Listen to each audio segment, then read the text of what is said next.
football program, right? All the big guys that had come through there. And I walk in, first of all, I come to this facility. It looks like a jewel in the middle of it, in the middle of kind of a little bit of a rough area. It's not too rough, but the point is it stands out. You know what I'm saying? Yeah. Sparkling facilities, big field house, blah, blah, blah. And I walk in, it's like, okay. Beamer walks in, come up to my office kind of deal. And I walk into his office and all the NFL jerseys hit you like a ton of bricks in the face, right? And I go, okay, right? And so he interviews me, and I'll never forget. He said, Adam, there's one thing you can't do with these boys if we bring you on. Can't lie to them. Cannot lie to them. They've been lied to their whole lives, right? They've been in rough situations, et cetera, et cetera. Cannot lie to them. He said a couple other things to me, but brought me on, and it's been happily ever after since, really. So before we get to your Laney college career, what was it like? Obviously, you covered all sports, and then you're well connected in the sports industry. So what was the experience like covering each sport, getting to learn all these players, personalities? Obviously, you're Oakland A's fan, right? I can tell. Big time. Yeah. So big win for you guys today. So yeah, that was. I thought they were dead in the water, man. If you're an A's fan born after 1993, you know nothing but heartbreak in the postseason. You've seen all sorts of great players come through, and then everything just goes away during the postseason. I remember the Yankees killed us in the early 2000s, along with the Red Sox. We got by the first round once, and then got swept by the Tigers in 2006. 2012 through 2014, nothing but heartbreak, thanks to Justin Verlander, right, in 12 and 13, and then they lose the most heartbreaking game I've ever seen in 2014 wild card. And that was the end of that era. And then, as you know, wild card against the Yankees, right? Same old story. Can't get it done. Rays, who are playing the Yankees right now, come in and clobber the A's. And then finally this year, for the first time in my life, they win an elimination game. Yeah. And it was the first time since 73. So great on them. But covering that team, I covered them for 5 years, man. And I must have covered over 200 to 300 games, and it was really special. I made some unforgettable memories. I remember like the most fond of which I would say is covering that 2018 season when they stunk for a few years, finally covering a winning A season, right? That was magical. I also had some really embarrassing moments too. I sprained my ankle in the Rays clubhouse one time, which was, oh my God, you want to talk about an embarrassing story, right? So real quick, we get out from interviewing the Rays manager, Kevin Cash, and we go to, I believe it was, who started in game one for the Rays? Their best, Snell. Blitz Snell.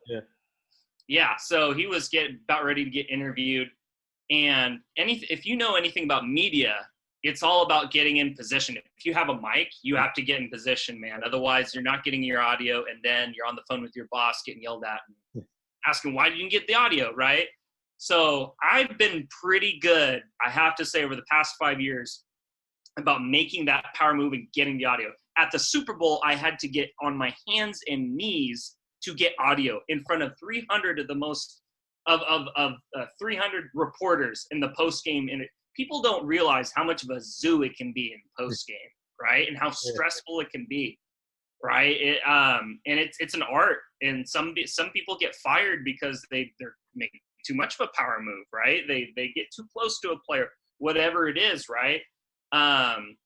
So at this point, I had to get in position for Snell. And I'm out of position. There's a couch right next to me. If I just hop over the couch, I can get in position. So I think I'm 6'3". I can hop over this thing, right? What I didn't see on the other side of the couch was a foam roll tucked in. It was also black like the couch, and the floor was black, so I couldn't see it. Hopped over, scrunched just sprained the absolute crud out of my ankle, right? I'm on the ground raving in pain. Rays media, Rays players are all staring at me, man. And I go, that was a dumb, I'm reading the pen, that was a dumb move. And Chris Archer walks by and goes, you dang right, that was a dumb move. and so, and so, I mean, my colleagues never let me live that down. But just, I went to 4 NBA finals. Wow. I was there when LeBron came back from 3-1. Right, I was in the building for that. That was, as a Warriors fan, was terrible. But I can appreciate the history, to be honest. Like, it's cool to say I was there for such an unbelievable event, right? Went to a Stanley Cup final, saw my Sharks lose to the Penguins. All the sports, man, NBA, NHL. MLB, I was there for the Cubs playoff run when they played the Giants in the NLDS, and they came back, but from 3 runs down. Just some unforgettable things, like covering games, away games. Covering away games were fun for baseball, like covering at Dodger Stadium. I remember watching, seeing Vin Scully in person for the first time. I was like, just so many times. I mean, like, we'd be here all day if I had to go through the whole memory bank of things and experiences that I'll just never forget. Yeah, so obviously you well connected with all these players from different sports. That's a great thing. That's a big thing in the sports industry, being connected with all these players and getting to know their personalities. But take me when John Beam gave you the opportunity to come on his staff to be the outside linebackers coach. But did you have like prior experience before? Did you get any experience before being an outside linebackers coach, or was that your first time with no experience getting that job right away? So the first 2 years I was what was called you could say an intern. They called me a defensive assistant, and where I was under our DC, Josh Ramos, right? Originally I really didn't have a role for the first couple months I was there. I was kind of like helping out with conditioning, doing what little things I could, right? And, I guess our defensive coordinator saw something in me and said, hey, come be a defensive assistant for us, come help us out.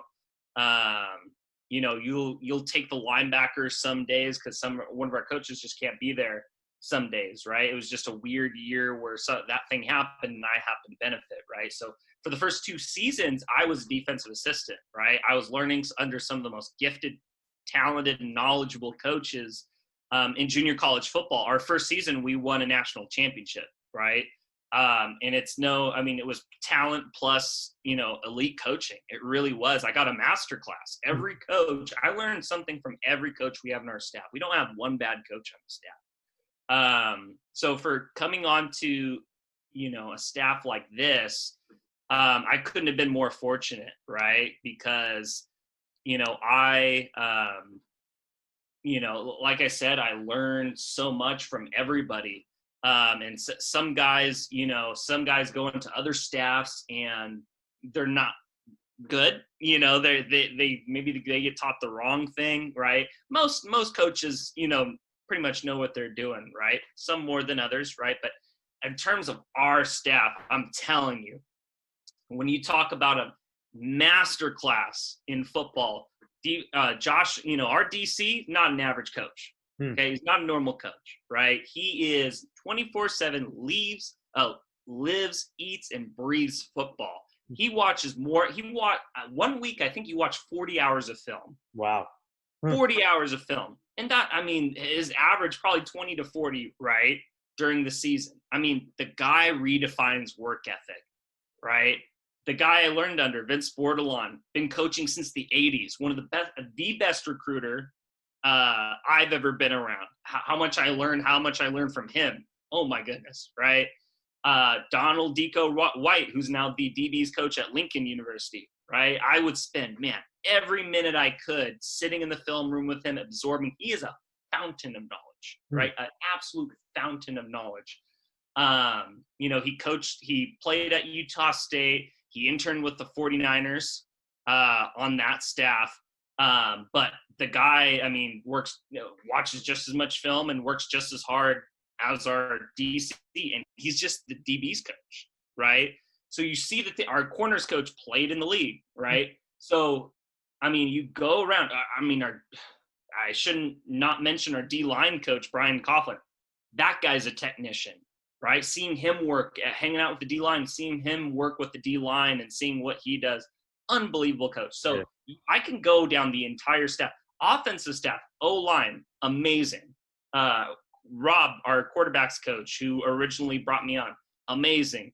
Adam Robinson. I mean, all those guys you saw on that Netflix show, you just don't understand how smart they are and how much they know about football until you sit down and talk ball with them, right? It's, like I said, just so lucky to learn under those guys. And then this year, Vince Bordelon, or the coach, the previous outside backers coach, retired, right? And so that presented the opportunity for me, naturally, since I learned under him for 2 years, right, to slide into that role. And now we're running with it. Unfortunately, it's pandemic. We'd be right in the middle of football season right now, right? But, you know, no complaints. You know, we're running with it, running with the Zoom meetings, and I just couldn't be more excited. Yeah, so take me back to the call when John Beam brought you on the staff, and since then, and what's it like working with him, getting to and learning the X and O's of the game from him, especially being the head coach, and his resume speaks for itself. But what's it like learning from a legend like that? Cool. I mean, Beam is equal X's and O's, and just the leadership qualities you learn from a guy like that. How connected he is in the community. Guy was connected before Netflix and all this, right? He was probably one of the most well-connected guys in Oakland. But just learning, you know, how to be a leader, how to lead a group of men, right? Not just any group of men, right? This is not your Pee-wee football team. These are, you know, JC dudes, right? Some of them from rough areas, others not, right? You're getting a great group of interesting personalities, right? And how he manages that, right? And he, you know, he's tough on his guys, right? No secret about it. He will not lie to you. That's the one thing I was with one of my backers today, and I said, I learned this, you know, I guess my parents taught me not to lie either. But one of the most important lessons I learned from him is tell it like it is, right? Why lie, right? Man, if you're stinking up the joint, I'm going to tell you about it. Right. If you're doing great, I'm going to tell you about it. I'm going to be honest. So when I say something, it means something, right? And just how much he helps people, right? You know, when I first got to Laney College, my goal is to be a GA, right? Power 5 GA. I had these visions of, you know, the NFL and coaching in D1, right? I've always been a guy that shoots for the stars. And he's shown me, you know, why he stayed where, I mean, he had offers, you know, long ago to move up, right? No doubt about it. He could be coaching in the NFL, you know, in college, whatever. Why did he stay? Because there's an incredible, man, and as I've found out in the last 2.5 years, there's incredible rewarding purpose at Laney College. These are guys that need our help. These are guys that need to be somebody for them to be, need for somebody to believe in them, right? This is a real purpose, right? You talk about coaching with a purpose. You come to Laney College, you better look out for the best interests of your players. You better be there to change lives, right? Too many guys, you know, I'm not going to say anybody particular, right, are in the game as coaches because they like winning, right? Don't get me wrong. You saw the documentary, and Beam was like, you know, F that to his wife. I need W's, right? I'm the sorest loser in the world, right? I like to tell everybody that nobody hates losing more than me. But why I'm coaching is for the reward of seeing my players succeed both in the classroom and on the field. It's just, there's nothing better, you know, in my first 2 years when those players you coached, right, in 2018 or whatever, they come back, right, and the smile on their faces, and we, you know, laugh and, you know, whatnot about the good times, and you remember that time in practice, blah, blah, blah. There's just nothing more rewarding. So, like I said, you know, reporting was cool and all, But if I'm going to keep it a buck, right, I wasn't doing anything. I was the last thing standing in the way between these professional athletes and their long day from going home. That was it, right? That's all I felt. I would eat popcorn and watch, and it was hooray me, right? Great photos on it. It made for great photos and posts on Twitter and Instagram. But in terms of purpose, what am I doing there, right? There's reporters who do great work, right? There's plenty of those. I felt in my role, I really wasn't doing anything, right? The beat writers, there's some incredibly talented and underpaid beat writers in the sports world, and they do great work. But as far as my specific job, felt like I wasn't doing anything. But at Laney College, you know, when your player comes to you, coach, thank you so much for X, Y, and Z. Thank you. I needed it so bad.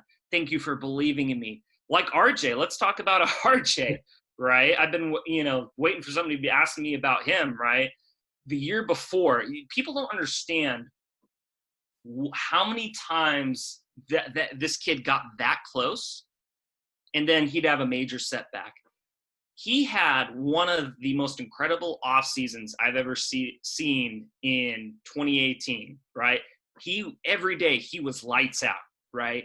The guy, I saw him run a 4.540, right? We clocked him at 4.5. He was in incredible shape, the best we'd ever seen him. Granted, that receiving core we had in 2018 was unbelievable. So he was really fighting, right? But he's pecking his way, working his way. Week 2 comes around, and neck injury, right? And he tore, I forget what it was in his abdomen, right? And at one point he came to me and said, I can't do it. Like, I want to give up.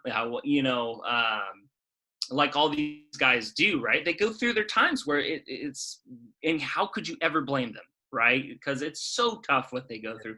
And I said, look, I believe in you. I must have said it 1,000 times to him. I believe in you. I believe in you. I believe in you. You can. Yes, you can.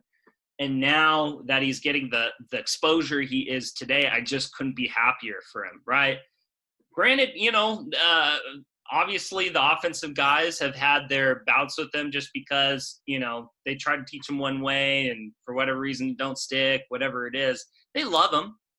Beamer loves him. Adam Robinson loves him, right? But, football comes with tough love. So, when you watch the documentary, you have to take it with a grain of salt, everything you see. That's what I would say. Yeah. And it was an honor for me to talk to John Beam on my show, and he brought it to the show. He explained everything about the Laney College and his greatness of coaching. And I was an honor for me to be able to speak to him on my show. My next question to you. So what's it like, before we get to the Netflix show, but what's it like coaching these players and then having a feel and for their personalities and coaching these players to make them better football players, and not only football players, but better people. Right. So I think there's a stereotype in the coaching world, or not in the coaching world, but from an outside perspective. To be a coach, you got to be a hard ass, right? You got to be tough as nails. You got to be yelling all the time, right? We don't really view it that way at Laney College, right? Especially among the assistants, right? Beamer's got to be tough on him when he's got to be tough on him. But when you have a position group, right, these are your guys, right? I treat them as if like they were my kids, right? I know I'm only 26, right? But I treat them as if, how would I treat my kids? If these were my kids, how would I treat them, right? Which means I do everything I can for them. And people would think, right, you have to be so tough, you can't show weakness, blah, blah, blah. And I think that's total BS. These kids just need, if you prove to them that you are here for them, that you will do anything to help them succeed, and they see that and they can feel that, they'll run through a brick wall for you. Yeah. Right? And that's not why I do it. It really isn't. You know what I'm saying? Yeah, I want them to play well, right? But it really is rewarding for me to work hard and see somebody else benefit from it, right? It really is. It just, people would think it's so intimidating, like, oh, they're going to eat you alive. Look, man, I mean, these some of the hardest kids you've ever met, right? But they just want to be loved like anybody else, right? They just want, somebody to look after them.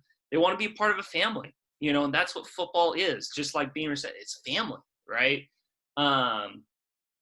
And you can feel that. That's one thing you really feel. They're really kind of craving the family environment, some of them, right? They're craving a place to be happy, to be, like I said, we've had guys of all walks of life with all kinds of histories, right? You would be surprised.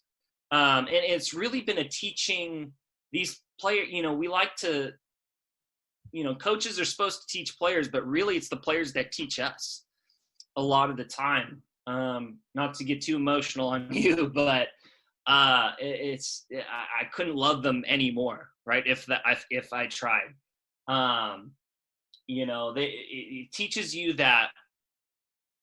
It teaches you a lot about what happens in these rougher areas and why they're rough and why the history and not to get political, what gentrification has to do with things, what, police brutality, all these things, the family environment, the school, the public school system, all these things, not to single out any one thing, but you just kind of realize that in one way or another, somebody's just failed them. They're not bad kids. They're just, society's kind of failed them in one way or another. And you have to think, if, as I'm talking to you, if you were in their position, I think about how great my mom and dad are to me. Amazing, right? I couldn't have asked for better parents if I tried. And I think about how I screwed up sometimes, right? You know what I'm saying? And I think, man, what if I didn't have that foundation? What if I didn't have all that support system around me to help guide me through, life and whatnot? How would I have turned out? So I think people who live in a bubble live in an outside perspective, not to no fault of their own sometimes, right? Not everybody can have this hands-on experience, right? But they have this perception of who these kids are, and like they were born bad kids. Like they want to be bad. They want to do bad things. It's like, no, they bad luck of the draw, really, just a support system they didn't have, society's kind of failed them one way or another. So it really gives you perspective on the inner city and what goes on. I'm not saying I know it all. I'm not saying I'm the expert now, but it broadens your worldview, so to speak. So these kids, working with them is nothing short of a joy. So now getting to the Netflix show, obviously, what was it like just working with Netflix and getting your story out there, your team featured on on this documentary, and The Last Chance U obviously was awesome. I watched it. So what was it like just to get your team get featured, and hopefully everybody else notices it too? So. It was interesting. Before they announced, Laney was going to be on it, we had knew of it months in advance, right? We had to keep it hush hush. So it was interesting. It was kind of up in the air for a minute whether they were going to do us or not, right? At least for me, right? There's certain things I just don't ask questions about, to be honest. You know what I'm saying? Especially with Coach Beam, right? Like he's got enough on his plate. I don't need to ask him, are we going to be on Netflix or not? Of course, in the back of your mind, you're like, are we? But, it happened. It got announced, kind of got leaked, a little bit early. But as far as being on the show, what an amazing, from the producer, Greg, to Devin, to all the filmers, every single person who worked on that set was an outstanding. Ashley, all those people were just so outstanding. I just couldn't.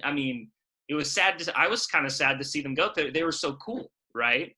So it kind of made it easy to be mic'd up, right, every day. I wasn't one of the people. I got mic'd up, a couple times a week, but certain people like Josh and Beam, obviously every day, right? So that's a different level of stress, I would say, because you never know what could happen, right? But It was interesting. It was very different. It was hard kind of navigate at first because, look, we have to keep this team focused and, you know, and whatnot. In non-Netflix times, it's kind of a challenge, right? Because this happens, that happens, whatever, right? But now you put cameras on these guys, and they're going to show out, right? They're going to show their dance moves, and they're going to, you know, show they want to be on Netflix, right? And I mean, I didn't expect anything less, right? But we had to really focus them in and keep them focused on the job at hand. So it was interesting to see them work. I mean, God, the equipment they used was really what baffled me. And it really was like a Netflix flexing on us, right? What it felt like, because I was, you know, being around that kind of technology as a reporter, I knew it was expensive stuff, right? But, you know, I went around to this guy one day, kind of asked him about it, and he was like, yeah, this is the same camera they're using in the new Top Gun movie. You know, this is a, you know, $100,000 camera. Yeah, no big deal. And I was just like, oh, God, you know. So that made me a little scared to breathe in the wrong direction around the equipment, right? Next thing I know, I'm going to have a bill from Netflix. But it was cool, man. It was there weren't too many things that were unexpected. The other teams were hyped up, right? Because they wanted to get on Netflix too. You saw City; they were dancing on the other sideline, which was, I would say, obviously my favorite episode, because we at Laney, obviously, we don't like City, right? In a rivalry sense, so we're always hyped up to play them every year, correct? And you know, that game we played unbelievable defensively, you know, for most of that game. We were holding them down. There's a high-flying offense, high octane, big-time recruits. They score a lot of points, right? And we were balling, right? Interceptions, sacks. Our defensive coordinator as well as the players, we were just firing on all cylinders. The offense, right, they had just gotten Mackey back after a hiatus. Probably the knee's still bothering him, so he's still trying to get back in the groove of things. So they struggled a little bit, right? Then they go up 10-3, right? And at this point in the game, the way the offense is going, it feels more than a touchdown, a little bit, right? But I'm telling you, as soon as they were dancing on that others, like you saw on Netflix, the players kind of looked back and said, oh, hell no, you know, right? Like it really awakened, you know, a beast, basically awakened Godzilla in our team. And from that point on, we, you know, I think Merle caught a long slant, right? Took it up the field, took it to the goal line. They score, and we just never looked back. So it was interesting to see how the cameras kind of hyped up the other team, and as well as how the interviews went on, you know, how they were structured, right? Because you don't really see that from the other side. So it was interesting. It was pretty cool. So my next question here for you. So obviously, I asked John Beam this. What are you most looking forward to this season whenever it comes back? And you guys have been doing Zoom calls, right? Weekly Zoom calls? Yeah, we have. We've actually done some on-field kit. We've been able to come back from limited conditioning on the field. So that's great. But yeah, Zoom meetings and whatnot, very limited stuff. What I'm most excited for is just, you know, football. Yeah, I mean, this is a thing, football, you know, it's been a thing that's been a part of my life every fall, right? And especially these last 2 seasons, man, I was finishing up my degree. So I was juggling that and coaching football, which means I had very, very little free time. And in fact, like, I look back on some of those seasons where I was, you know, juggling, you know, research papers and all sorts of stuff like that, right? And I don't know how I got through it, right? You know, little rest. Practice is 2 to 3 hours, 100 miles an hour. People think it's like kind of waiting around at football practice. Practice is intense. So just, you know, going back to what I'm looking forward to, just being around these guys, suiting up, and being able to really coach and implement my flavor to the outside backer squad, right? I've really been enjoying like taking the reins, so to speak, right? Because you develop this vision for how you want to teach it, right? Every great coach does, or like every good coach, I should say. Not to toot my horn or anything, but I think there's a lot of coaches that there's a word for them, parrot, right? They kind of they watch, they kind of copy the coach from before them and do everything exactly like he does. And they don't really put their own little twist on it, right? And don't get me wrong, the core of what I do is derived from Vince, right? Coach Vince. I learned so much from him, and I teach a lot of the same stuff he teaches, right, still today. But it's fun to put your own twist on it, your own accent, your own style. And just excited to see what we can do as a unit, and how we can succeed. And look, when we get on that field for the first time, it's going to be a surreal feeling. It's going to feel like we won the state championship all over again, because it's been tough. It's been tough on these kids, right? Look, watch that documentary, see how tough it was for these kids. Imagine how tough it is for pandemic times. Yeah.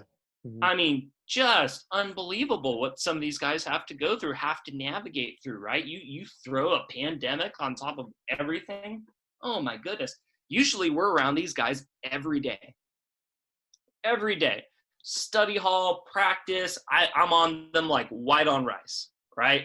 If they miss a class, I know about it, right? If they're not doing well in school, I know about it. I'm really, hands-on. So you have to be creative, and you have to be really on it as a coach, especially in times like this, because it's a slippery slope, man. These guys need all the help they can get, all the resources they can get, and they're not getting that because of the pandemic. So, just navigating through this and coming to that point where all the hard work, all the preparation, albeit we're going to have 3 weeks to practice, right? And I'm not going to lie to you, that's going to be interesting, because usually we have, to put in perspective, right? We start the year off with conditioning for, a few months, right? And then we get to spring ball, right? I believe we have 8 spring practices once a week. Summer OTAs coming. Now we bump it up to twice a week, right? They're still doing their conditioning throughout this, right? Yeah. Meetings, so much interaction, so much repetition, right? Then you get into fall camp. You're there every day, right? And then you get into the season, whatnot. So taking all those reps, all that work, and condensing it to 3 weeks outside of the conditioning, it's going to present a challenge for us, right? And it's going to be interesting how the other schools are going to handle it too. But I'm looking for, like I said, we just get on that field, and Beamer likes to shake everybody's hand before the game. He's like, let's go, he gives, every coach, like, let's do this kind of a thing. I don't know if we'll be able to shake hands, right? Maybe be an elbow bump or something, but that happens, I'll be on cloud 9. We won't have to even, before we even play it down. So my next question for you, obviously you won the state champ in 2018. So take me back to that game, and what was it like winning that trophy? Oh man, best day of my life. It figures the first year getting to coaching, right? Every coach I know has been giving me crap about that, right? Is your first year in coaching, you win a freaking state and national championship, right? We've been through, I say this, as good as this Netflix season was, correct? If they had filmed the season before, they would have maybe the best Netflix show ever. Yeah. We went through so many things, so much hardship, so many ups and downs, right? We had, one of our best D linemen go down, and the week before that state champion, or the week before the NorCal championship game, with a season-ending injury, and that's bad enough. Then we find out he has cancer in the leg, and now he's passed on, right? And there's some other things I can't even honestly talk about, right? There's just so many things we went through as a team. We had the toughest schedule in the state. right? We had so many, colorful personalities, right? But that game, I believe we went up 23-0 to start. I mean, we had the dream start to the game, and all of a sudden we can't get a stop on defense. The MVP of the game by far was John, and it figures, right? Because John Beam, what he's known for is running the football, right? Yeah. The offensive line, run the dang ball, right? Nobody does it better than him, honestly, right? And they had the game of their lives. I mean, they were moving that D-line, Ventura's D-line, up and down the field at will. Like, O-line coaches like to say there's nothing better than moving a man from point A to point B, right? I mean, these guys were moving from point A to point C. If a quick coaching tip, right? If you ever want to get an idea of how a game's going to go, look at the other team's nose and how he's matching up against the double teams that the offensive line presents to him. If he's holding up, they got a good shot, right? He's getting barreled over and just plowed like a snow plow. It's going to be a long day for the D-line. And it was a long day for him, right? Unfortunately for them, fortunately for us. But it came close to tying the game, right? And it was just back and forth. They'd score, we'd score, they'd score, we'd score. Our running back, you want to talk about a guy, he's at Middle Tennessee now. You want to talk about a guy with guts, like real dog, right? You hear coaches say the word dog a lot of the time, right? And people are like, what does that really mean, right? And what it really means is, they show out in practice, but what happens when the game comes on? Do they have that fearlessness, that the same energy, the same fearlessness, it's kind of an X factor quality that sets them apart from everybody else. Our running back had every bit of that. He had a bum ankle coming to the game. He carried the ball 37 times. Wow. You don't understand the will of a human being on a football field until you've met some JUCO products, right? Because this is their last chance. Some of them don't have a place to sleep. Some of them don't. You don't understand. They will make you feel their pain on every single play, right? Because it's almost a survival kind of way to play the football. And that's what makes junior college football, to me, one of the best brands of football, right? Because these guys are really going, what to the wall on every single play. Same thing with our offensive line, right? So you really felt the hardships of all these guys on every single play. He carried the ball 37 times for 217 yards. Wow. Right? Just the heart that team had. Our Will Backer, Mondo, right, was living in that tiny house with AQ. Cam, I believe, was, finding it hard to find a place to live, right? A lot of these guys, I mean, like I said, how they get to practice every day, right? It's just an unbelievable thing. I mean, I could go on, like I said, for hours. It still leaves me speechless to this day. And then, of course, it comes down to the last couple drives in the game. Beam's got a 4th and 2 decision time, right? Near midfield. He could punt it and pin the team back, right? They've got a touchdown lead. I believe it was like 40-35. I believe that was the final. And so, obviously as a defensive coach, you always wanted to pin it and punt it, right? Yeah. You want to, right? Yeah. No, Beam's like, F it, we're going for it, right? And Adam Robinson's fired up, whole staff is fired up, because they think we think we're going to get it, right? Because we've been moving them all game. There's no reason not to think. Ventura gets the stop. This is the opportunity they need, right? They've been battling to get that possession where they can take the lead, right? Oh, crap, right? So, obviously we don't flinch as a defensive unit. There's nothing we haven't seen, we haven't been through. But we send the team out there. We send the unit out there, and they drive down the field. There's like 5 seconds left. And it's the 35-yard line. I think Ventura's on 30 or 35. And you just know they're going to toss it up.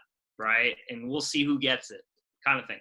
Keep in mind, they had all sorts of size on that team. Their tight end, Power 5 tight end. Big dude, basically I mean, he's like Gronk, right? Just throw it up, see if you can go get it, right? But a decent size at the wide receiver position. Point is, I would have thrown it up, right? There's no way, if I could get a clean shot, I'm throwing it in the end zone.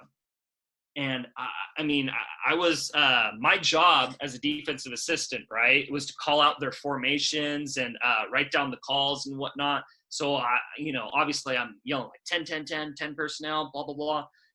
I was so nervous, it was hard for me to write on my sheet. Like, it was like my hand was shaking, right? Josh brilliantly calls I won't say the call, right? He's like super paranoid about that, but he puts the outside backers wide so to force the quarterback, if he drops back, to step up in the pocket in hopes that he would run the ball, right, and take off and try to run. And lo and behold, he does. Like, I just was so – there's a video of me actually, like, reacting to it. I was like, what? It was just like, once he started running past the line of scrimmage, like, we're winning the game, right? Obviously, he's going to get tackled. So I just could not believe to this day, that he didn't throw it up and give those guys a chance, right? And he tried to run it in himself. But glad he did. He gets tackled. We're running on the field. Our inside backers coach, Mike, was so excited he actually sprained the crap out of his ankle or knee or something running on the field. But obviously, as Beam probably may or may not have told you, the team, obviously usually run on the field, right, towards midfield and blah, blah. Well, they all diverted towards the end zone, and it was because Ramon was in the end zone, right? So they all went to, celebrate with him. And it's tough to lose a guy like that, I mean, people don't understand, like, how well connected that man was to the community. He won state championships at McClymonds, right? I mean, he's just the consummate professional of a football player. Great person, great family. I mean, I went to the funeral and, like, the whole neighborhood, everybody showed up, right? It was just it was a giant church and packed, right? An emotional day, right? Just not a day goes by that I don't think about him. I have a bracelet that I wear every day just to kind of remind myself, you have to take advantage of every day. You have to. It's so cliche to say, but you have to realize, and I tell my guys this, right? Because you're always looking for motivation as a coach. And I mean, I just tell them, look, no matter what religion you believe in, right? No matter what it is you believe in, you can believe anything you want. You only get this sequence of life one time. Mm-hmm. So if you really are aware of that and you really know that, it makes no sense, one, not to make it the best life possible, humanly possible, right? Number two, not to make the absolute most out of every day, So, and he reminds me of that. But, what a celebration, what a moment for Beam, right? A culmination of near 40 years of coaching football in Oakland, and what he's endured, right? What we went through. It was just, God, I wish I could, go back and do it again that day. Anyway, we're definitely going to go out and try to win another one, right? Because once you win one, it's funny. Yeah. Like, once you win one, yep, you'd think it's like, this can't get any better, blah, blah, like, this is it, blah, blah. And, like, a couple days passes, and you're like, I want to win another one. So you see, look at Belichick, right? He's on, number 7 or something like that. Who knows? But it's that same thing. You just never satisfied, always hungry. But as far as that day goes, bringing a championship to Oakland, a town that I love with everything in my being, I've come to love, right? Just what it means for these players, these, Laney College, all that stuff. It couldn't have been a more magical day. Yeah. So a couple more things here before I let you go. But I told John, I told Coach this. You got to make Oakland proud now because the Raiders are not there anymore. So you guys are the only football team in Oakland now. So I told them you got to make them proud and keep winning these state champs. And you guys have a talented team anyway, and you guys have the best coaching staff, in my opinion, when it comes to football. And you just keep up the great work, and you guys are such inspirations. That's why I opened my platform to all you guys to come on the show. Hopefully, I can get more of the coaching staff on the show and the players on the show too. But couple more things here before I let you go. What are your thoughts? How weird is it going to be playing in front of with no fans, potentially with no fans? Well, it's funny. You keep asking these questions, and I kind of think, I think how I would know Beamer would answer, right? There's, besides the players and families, it's not like EMCC where they have a pack, the whole town's there, blah, blah, blah. Sometimes we get good showings, right? Sometimes it's a pretty decent crowd. But for the most part, there's not a terrible amount of people there. So it's not like we really feed off the crowd's energy like in some of these bigger sports, right? Like baseball, football, where it's really a home field advantage. I'm going to miss them. And it's a terrible shame because, these parents, these kids mean everything to these parents, right? So it's just really sad and awful that they don't get to see. Hopefully we can keep that live stream going so they can watch at least that. But I try my best to put myself in other people's shoes, and I can only imagine the pain of just not watching your child, succeed and be on the field and whatnot. So we'll miss them dearly, but we'll try to make them proud for sure. So my next one question here for you: would you consider coaching in the NFL sometime in the future? Yeah, interesting question. So it's been funny. If I'm being honest, like I said, I was so locked in on coaching at the next level when I first got to Laney College. But with every day that passes by, I feel more purpose at Laney.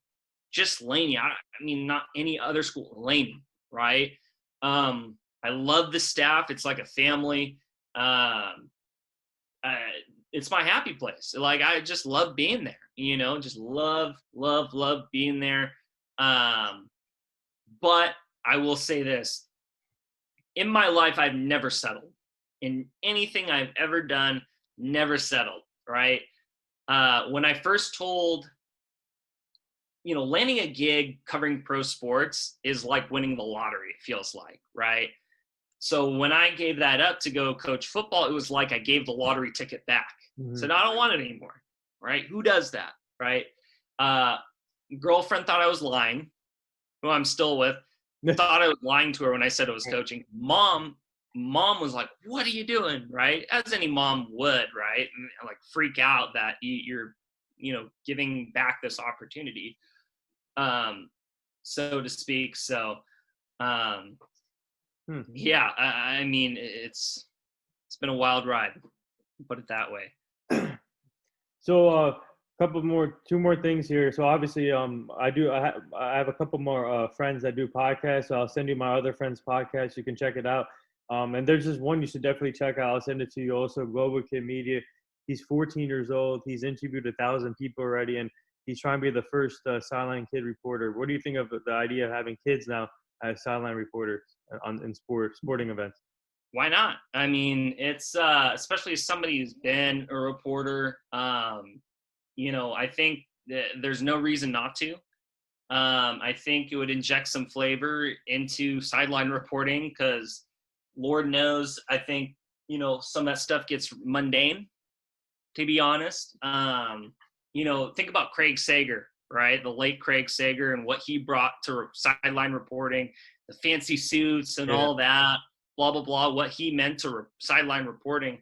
It's nothing against the people that kind of do it the old-fashioned way and the square way, but I'm always the spice it up kind of guy. You know what I'm saying? Like bat flips in baseball, all for it. The excitement,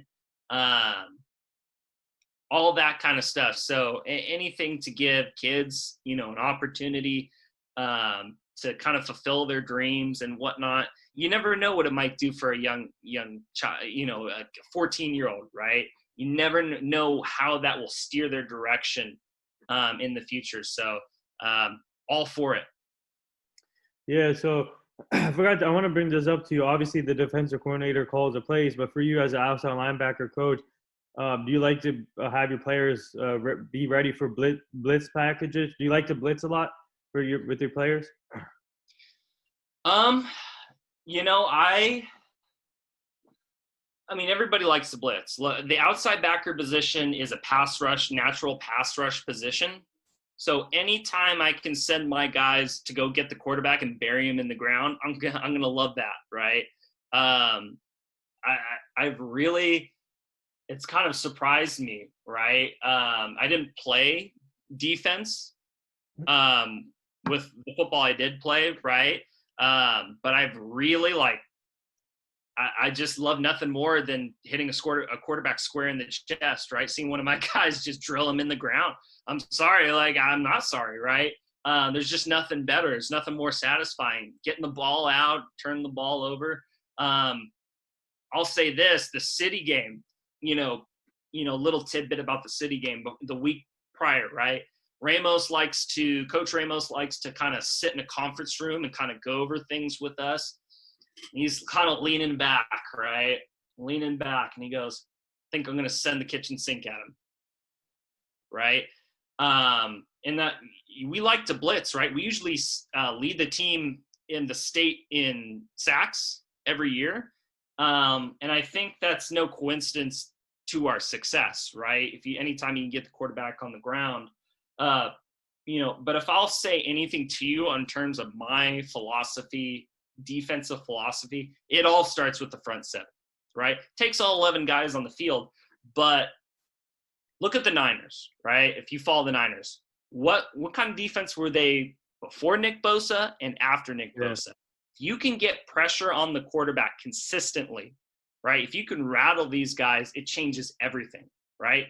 Second, they have all day to throw. They feel comfortable, right? Anytime an offense feels comfortable, that's the worst thing. So, we blitzed a lot, but that game, we threw it all at them. And, if I can toot my own horn one more time, I actually created a blitz for that week. I went to Ramos and I drew up something and said, I think we should send this against City, right? It was a blitz that the Patriots ran in their playoff game against the Chiefs a couple years ago when they beat the Chiefs, right?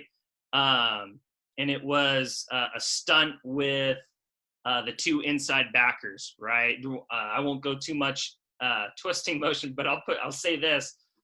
He called it in the game and actually got a sack off it. I'd never been so excited in my life, let me tell you. So yes, I do I couldn't love blitzing anymore, especially when it works. And the last thing here, would you like to say anything to all the nurses, doctors, and essential workers?